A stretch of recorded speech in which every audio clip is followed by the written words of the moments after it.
ಎಲ್ಲ ವಿಡಿಯೋಗಳ ಹಾಗೆ ಖಂಡಿತವಾಗಿಯೂ ಈ ವಿಡಿಯೋ ಅಲ್ಲ.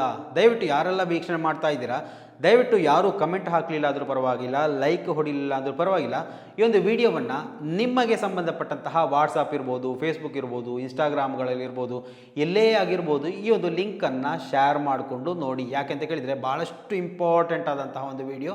ಸೊ ಆ ಒಂದು ಕಾರಣ ಯಾವುದೇ ವಿಡಿಯೋದಲ್ಲಿ ಇಂತಹ ಒಂದು ವಿಚಾರಗಳನ್ನು ಪ್ರಸ್ತಾಪ ಮಾಡೋದಿಲ್ಲ. ಆದರೆ ಇವತ್ತು ಈ ಒಂದು ಪ್ರಕರಣದಲ್ಲಿ ಬಹಳಷ್ಟು ಇಂಪಾರ್ಟೆಂಟ್ ಆದಂತಹ ಒಂದು ವಿಚಾರ. ಆ ಒಂದು ಕಾರಣದಿಂದಾಗಿ ತಪ್ಪದೆ ಯಾರೆಲ್ಲ ವಿಡಿಯೋವನ್ನು ವೀಕ್ಷಣೆ ಮಾಡೋಕ್ಕೆ ಎಂಟ್ರಿ ಕೊಡ್ತೀರಾ, ದಯವಿಟ್ಟು ಆರಂಭ ಮಾಡೋದಕ್ಕಿಂತಲೂ ಮೊದಲು ಈ ಒಂದು ವಿಡಿಯೋವನ್ನು ಶೇರ್ ಮಾಡಿಕೊಂಡು ನೋಡಿ.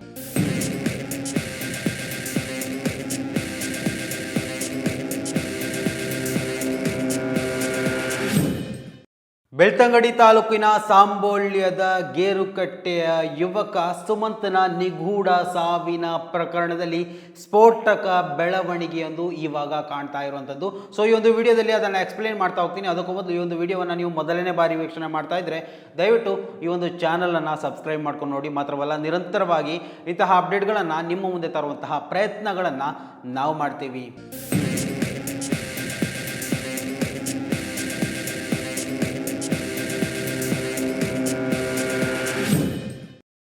9ನೇ ತರಗತಿಯಲ್ಲಿ ಕಲಿತಾ ಇದ್ದಂತಹ 14 ವರ್ಷದ ಬಾಲಕ ಬೆಳ್ಳಂಬೆಳಗ್ಗೆ ನಿಗೂಢವಾಗಿ ಸಾವನ್ನಪ್ತಾನೆ. ಈ ಒಂದು ಸಾವಿನ ಹಿಂದೆ ಹಲವು ನಿಗೂಢತೆಗಳಿದೆ. ಇದು ಒಂದು ಸಹಜ ಸಾವು ಅಲ್ಲ, ಇದೊಂದು ಕೊಲೆ, ವ್ಯವಸ್ಥಿತವಾದಂತಹ ಕೊಲೆ ಅಂತ ಇಡೀ ಸಾಮಾಜಿಕ ವಲಯದಲ್ಲಿ ಚರ್ಚೆಗಳು ಆರಂಭವಾಗುತ್ತೆ. ಆದರೆ ಇದಕ್ಕೆ ಸಂಬಂಧಪಟ್ಟು ಯಾರೂ ಒಂದು ವಿಚಾರದಲ್ಲಿ ಮಾತಾಡೋದಿಲ್ಲ. ಪ್ರಮುಖವಾಗಿ ರಾಜಕೀಯ ನಾಯಕರುಗಳು, ಪಕ್ಷಗಳು ಈ ಒಂದು ವಿಚಾರದಲ್ಲಿ ಗಪ್ ಚುಪ್ ಅಂತ ಸುಮ್ಮನೆ ಇರುತ್ತೆ. ಈ ಒಂದು ವಿಚಾರದಲ್ಲೂ ಕೂಡ ಸಾಮಾಜಿಕ ವಲಯ ದೊಡ್ಡ ಮಟ್ಟದಲ್ಲಿ ಆಕ್ರೋಶಭರಿತ ಆಗಿತ್ತು.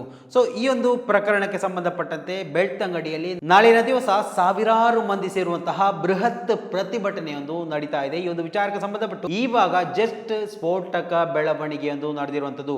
ನಾಳೆ 10 ಸರಿಯಾಗಿ ಬೆಳ್ತಂಗಡಿಯ ಹೃದಯ ಭಾಗದಲ್ಲಿ ತಾಲೂಕು ಕಚೇರಿಯ ಮುಂಭಾಗದಲ್ಲಿ ಈ ಒಂದು ಹೋರಾಟ ಪ್ರತಿಭಟನೆಗೆ ಕರೆ ಕೊಟ್ಟಿರುವಂತದ್ದು. ಈ ಒಂದು ಪ್ರತಿಭಟನೆಯಲ್ಲಿ ಕಣಿಯೂರಿನ ಶ್ರೀಧರ್ ಮುಗೇರ ಮತ್ತು ಗೇರುಕಟ್ಟೆಯ ಸುಮಂತ್ ಪರವಾಗಿ ಹೋರಾಟಗಳು ನಡೀತಾ ಇದೆ. ಇವೆರಡು ಪ್ರಕರಣಗಳು ಇದುವರೆಗೂ ನ್ಯಾಯ ಸಿಗದಂತಹ ಒಂದು ಪ್ರಕರಣಗಳಾಗಿದೆ. ಶ್ರೀಧರ್ ಮುಗೇರ ಅವರ ಪ್ರಕರಣ 2 ತಿಂಗಳ ಮೊದಲು ನಡೆದಿದ್ರೆ ಆ ಒಂದು ಪ್ರಕರಣದಲ್ಲಿ ಕೂಡ ಇತ್ಯರ್ಥ ಆಗಿರಲಿಲ್ಲ. ಪೊಲೀಸರು ಈ ಒಂದು ತನಿಖೆಯನ್ನು ಭೇದಿಸಲು ಯಶಸ್ವಿ ಆಗಿರಲಿಲ್ಲ. ಇವಾಗ ಸುಮಂತ್ನ ಪ್ರಕರಣ ಕೂಡ ಅದೇ ರೀತಿ ಹಳ್ಳ ಹಿಡಿಯುವಂತಹ ಮಟ್ಟಿಗೆ ತಲುಪಿರುವಂಥದ್ದು. ಸೊ ಸುಮ್ಮನೆ ಬಿಟ್ಟರೆ ಆಗೋದಿಲ್ಲ. ನೋಡಿ, ನಮ್ಮ ಈ ಒಂದು ಕರಾವಳಿಗೆ ಸ್ಪೆಷಲ್ ಆದಂತಹ ಅವರು SP ಇದ್ದಾರೆ. ಆ ಒಂದು SP ಬಗ್ಗೆ ಬಹಳಷ್ಟು ಒಳ್ಳೆಯ ಮಾತುಗಳು ಕೇಳಿ ಬರ್ತಾ ಇದೆ. ಆದರೆ ಬೆಳ್ತಂಗಡಿ ತಾಲೂಕಿಗೆ ಆ ಒಂದು ಮಾತುಗಳು ಸೀಮಿತವಾಗೋದಿಲ್ವಾ ಅನ್ನುವಂತಹ ಪ್ರಶ್ನೆಗಳು ಇಲ್ಲಿ ಉದ್ಭವ ಆಗಿರುವಂಥದ್ದು. ಸೊ ಈ ಒಂದು ಕಾರಣಕ್ಕೆ ಈ ಒಂದು ಬೆಳವಣಿಗೆ ಬಹಳಷ್ಟು ಮಹತ್ವದ್ದು. ಇದು ಯಾರು ನಡೆಸ್ತಾ ಇದ್ದಾರೆ, ಏನು ಎತ್ತ ಅನ್ನೋದ್ರ ಬಗ್ಗೆ ಕಂಪ್ಲೀಟ್ ಡೀಟೇಲ್ಸ್ ಅನ್ನ ಈ ಒಂದು ವಿಡಿಯೋದಲ್ಲಿ ಕೊಡ್ತಾ ಹೋಗ್ತೀನಿ. ಕಣಿಯೂರು ಶ್ರೀಧರ ಮುಗೇರ ಹಾಗೂ ಕಳಿಯದ ಬಾಲಕ ಸುಮಂತ್ ನಾಯಕ್ ಅವರ ಅಸಹಜ ಸಾವುಗಳ ಸಮಗ್ರ ತನಿಖೆ ನಡೆಸಿ ಸಾವಿಗೆ ಕಾರಣ ಮತ್ತು ಅಪರಾಧಿಗಳ ಪತ್ತೆ ಹಚ್ಚಿ ಬಂಧಿಸಲು ಆಗ್ರಹಿಸಿ ನಾಳಿನ ದಿವಸ ಬೃಹತ್ ಪ್ರತಿಭಟನೆ ಮತ್ತು ಸರ್ಕಾರಕ್ಕೆ ಆಗ್ರಹ ಪತ್ರ ನೀಡುವ ಕಾರ್ಯಕ್ರಮ ನಡೆಯುತ್ತಿರುವಂಥದ್ದು. ಫೆಬ್ರವರಿ 4 ಬೆಳಿಗ್ಗೆ 10:30 ಬೆಳ್ತಂಗಡಿ ತಾಲೂಕು ಕಚೇರಿ ಮುಂಭಾಗದಲ್ಲಿ ಈ ಒಂದು ಪ್ರತಿಭಟನೆ ನಡೆಸಲಿಕ್ಕಿದೆ. ನೋಡಿ, ನ್ಯಾಯಪ್ರಿಯ ಪ್ರಜ್ಞಾವಂತ ನಾಗರಿಕರು ಈ ಹೋರಾಟಕ್ಕೆ ಬಂದು ಭಾಗವಹಿಸಿ ಬೆಂಬಲಿಸಿ ನೊಂದ ಕುಟುಂಬಗಳಿಗೆ ನ್ಯಾಯ ಸಿಗುವಂತೆ ಮಾಡಲು ಸಹಕರಿಸಬೇಕಾಗಿ ಈ ಒಂದು ಪೋಸ್ಟರಲ್ಲಿ ಕೋರಿ ವಿನಂತಿ ಮಾಡಿರುವಂಥದ್ದು. CPIM DHS ಬೆಳ್ತಂಗಡಿ ತಾಲೂಕು ಸಮಿತಿ ಸಹಭಾಗಿತ್ವದಲ್ಲಿ ಈ ಒಂದು ಹೋರಾಟಗಳು ನಡೆಯಲಿದೆ.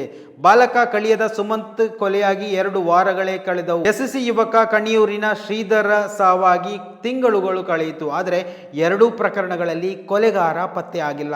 ಸಾವಿಗೆ ಕಾರಣ ಇನ್ನೂ ಗೊತ್ತಾಗಿಲ್ಲ.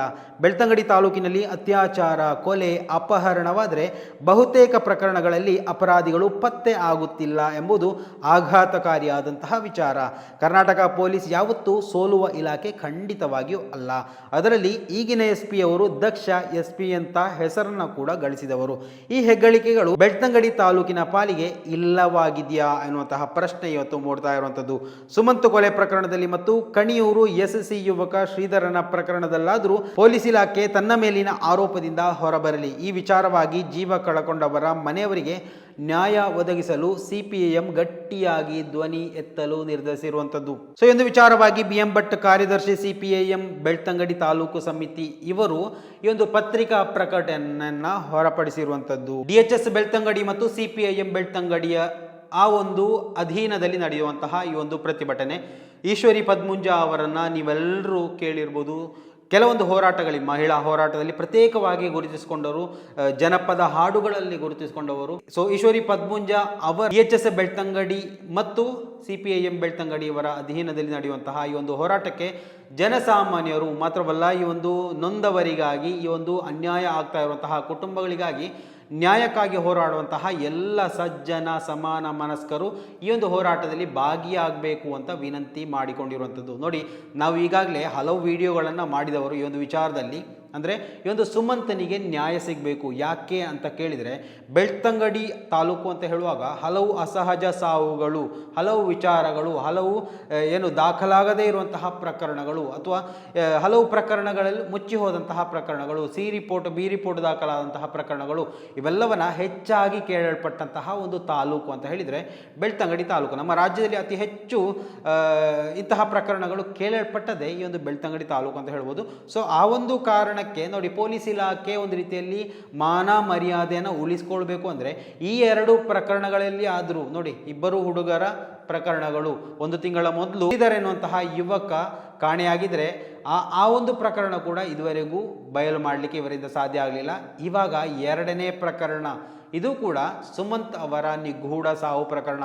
ಇದನ್ನಾದರೂ ಬಯಲಿಗೆ ಎಳೆದರೆ ಪೊಲೀಸ್ ಇಲಾಖೆ ಸ್ವಲ್ಪನಾದರೂ ಬೆಳ್ತಂಗಡಿ ತಾಲೂಕಿನಲ್ಲಿ ಜೀವಂತವಾಗಿದೆ ಎನ್ನುವುದಕ್ಕೆ ಸ್ವಲ್ಪ ಸಾಕ್ಷಿಗಳನ್ನು ತೋರಿಸಬಹುದು. ಇಲ್ಲ ಅಂತಿದ್ರೆ ಬೆಳ್ತಂಗಡಿಯಿಂದ ಪೊಲೀಸ್ ಇಲಾಖೆಯನ್ನು ಬಿಟ್ಟು ಹೊರಗಡೆ ಕಳಿಸುವಂಥದ್ದು ಒಳಿತು ಅನ್ನುವಂತಹ ವಿಚಾರದಲ್ಲಿ ಸಾಮಾಜಿಕ ವಲಯದಲ್ಲಿ ಚರ್ಚೆಗಳು ಆರಂಭ ಆಗಿರುವಂಥದ್ದು.